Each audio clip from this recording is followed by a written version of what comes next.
एक insurance adviser के पास एक लेडी का फोन आता है और वो लेडी कहती है कि भैया मेरे हस्बैंड जॉब करते हैं, आर्मी में है, वो बाहर रहते हैं, मुझे अपने लिए एक इंश्योरेंस पॉलिसी चाहिए, तो आप प्लीज मेरे घर पे आ जाइए और मुझे बता दीजिए कि मेरे लिए बेस्ट इंश्योरेंस पॉलिसी कौन सी है। यानी कि उसको स्पेशल ऐसा प्लान चाहिए था जो सिर्फ लेडीज के लिए है। तो अगर आप भी एक इंश्योरेंस एडवाइजर हैं और आपको भी नहीं पता है कि लेडीज के लिए कौन सी बेस्ट इंश्योरेंस पॉलिसी है, तो आप इस वीडियो से बने रहें।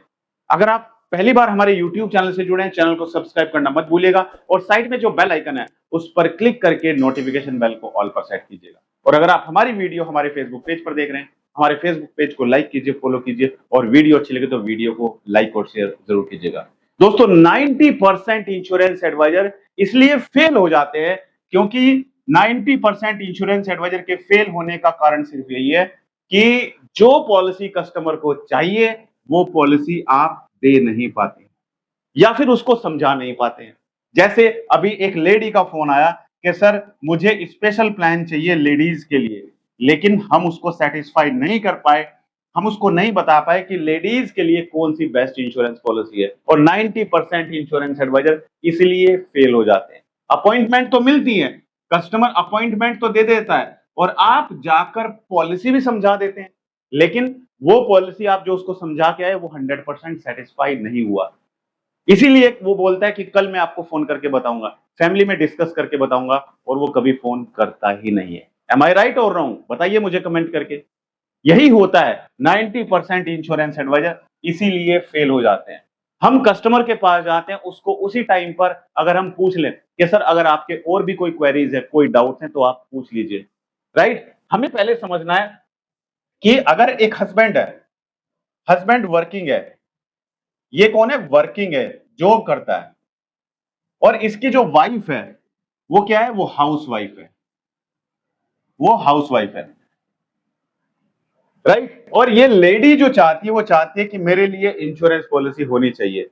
तो इंश्योरेंस एडवाइजर का फर्ज है पहले तो हमें इसको समझाना है कि इंश्योरेंस पॉलिसी वाइफ का होना जरूरी है या फिर हस्बैंड का होना जरूरी है।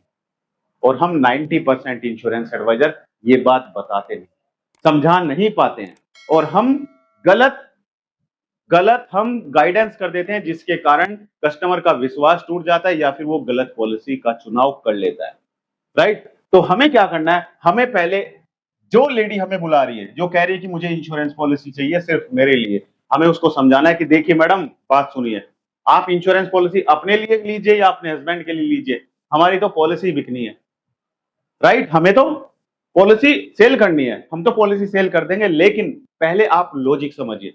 आप हाउसवाइफ हैं, आपकी कोई इनकम नहीं है, नो इनकम, आपकी कोई इनकम नहीं है।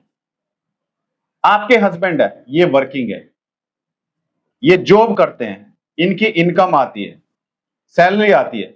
जो सैलरी इनकी आती है, इस सैलरी से आपका परिवार चलता है। आपके बच्चों की स्कूल की फीस, घर के एक्सपेंसेस वगैरह जितने भी होते हैं वो आपके हस्बैंड की सैलरी से चलता है।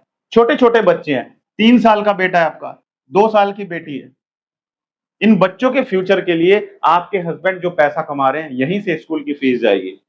लेकिन मैडम एक बात बताइए कि आप कह रहे हैं कि मुझे अपने लिए इंश्योरेंस पॉलिसी चाहिए, कल अगर भगवान ना करे आपको कुछ हो जाता है और आपके नाम से इंश्योरेंस पॉलिसी है, तो जाने के बाद आपके जाने के बाद क्या परिवार के ऊपर इनकम का कोई प्रभाव पड़ेगा?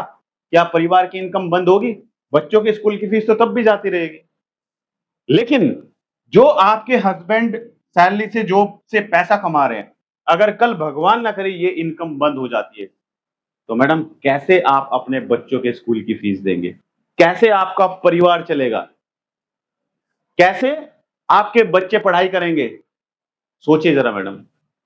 तो मैडम मेरा सुझाव है कि इंश्योरेंस पॉलिसी सिर्फ उस व्यक्ति की होनी चाहिए जो अर्निंग पर्सन है, जो पैसा कमाता है, जिसके जाने के बाद परिवार पर फाइनेंशियल प्रभाव पड़ता है, उसके लिए उसके नाम से इंश्योरेंस पॉलिसी होनी चाहिए। तो मेरा सुझाव है कि आप अपने नाम से इंश्योरेंस पॉलिसी ना लेकर अपने हस्बैंड के नाम से आप इंश्योरेंस पॉलिसी लीजिए, क्योंकि आपके भी सपने हैं कि बच्चा बड़ा होगा तो बच्चे को डॉक्टर बनाना है, बच्चा बड़ा होगा तो बच्चे को इंजीनियर बनाना है। लेकिन ये सपने कब पूरे हो पाएंगे?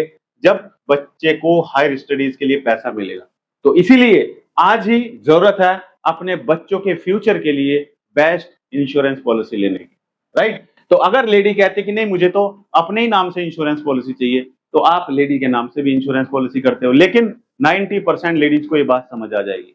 90% लेडीज समझ जाएंगे कि हाँ वाकई में हमने उसको सही गाइडेंस दिया। अगर उसके मन में वो सेटिस्फाई हो गई आपकी बात से, उसको लगा कि आप उसको बिल्कुल सच्ची बात बता रहे हो, तो वो डेफिनेटली आपसे ही इंश्योरेंस पॉलिसी कराएगी, आपसे, किसी और एडवाइजर को नहीं बुलाएगी, क्योंकि उसका ट्रस्ट बन चुका है आपके ऊपर, राइट। तो हम सभी इंश्योरेंस एडवाइजर को यही करना है कि हम जाकर अपने कस्टमर को सही गाइडेंस दे। कितने इंश्योरेंस एडवाइजर हैं आप में से जो अपने कस्टमर को जाके ये सब बातें बताते हैं?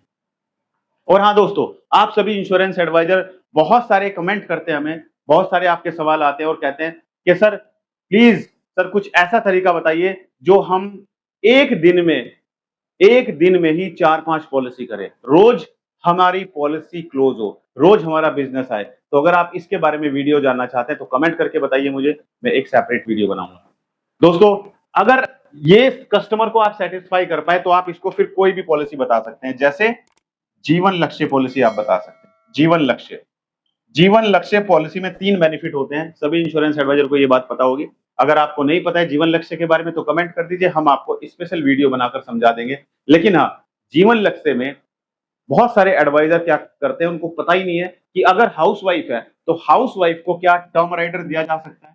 तो दोस्तों, अगर हाउसवाइफ है तो हाउसवाइफ को टर्म राइडर नहीं दिया जा सकता है। अगर कोई लेडी है, वो वर्किंग है, ठीक है, उसका इनकम प्रूफ है, तो उसको हम टर्म राइडर दे सकते हैं, लेकिन हाउसवाइफ को हम टर्म राइडर नहीं दे सकते हैं एलआईसी पॉलिसी के अंदर। कितने इंश्योरेंस एडवाइजर को ये बात पता थी और किसको नहीं पता थी?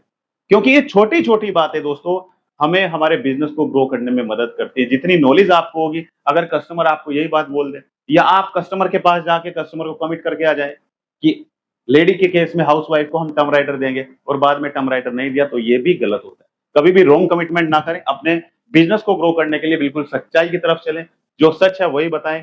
दोस्तों, इस वीडियो में एक डिस्क्लेमर देना चाहूंगा, ये वीडियो सिर्फ एजुकेशनल पर्पज से वीडियो बनाई गई है। अगर आपको कोई भी इन्वेस्टमेंट करनी है तो इन्वेस्टमेंट करने से पहले अपने फाइनेंशियल एडवाइजर से जरूर सलाह लें और पॉलिसी की टर्म एंड कंडीशन को ध्यानपूर्वक पढ़ें। मैं चाहता हूं कि आप सभी इस साल जरूर एमडीआरटी करें। और आज की जो हमारी वीडियो का टॉपिक था वो था best LIC policy for ladies. तो आपको समझ आ गया होगा लेडीज के लिए हम कौन सी बेस्ट इंश्योरेंस पॉलिसी दे सकते हैं, ये लॉजिक समझ आ गया होगा। और उसके बाद आप लेडीज को कोई भी पॉलिसी दे सकते हैं, चाहे जीवन लक्ष्य हो, चाहे जीवन लाभ हो, चाहे जीवन आनंद। मिलते हैं अपनी अगली एक और दिलचस्प वीडियो में, तब तक के लिए thank you so much, good bye.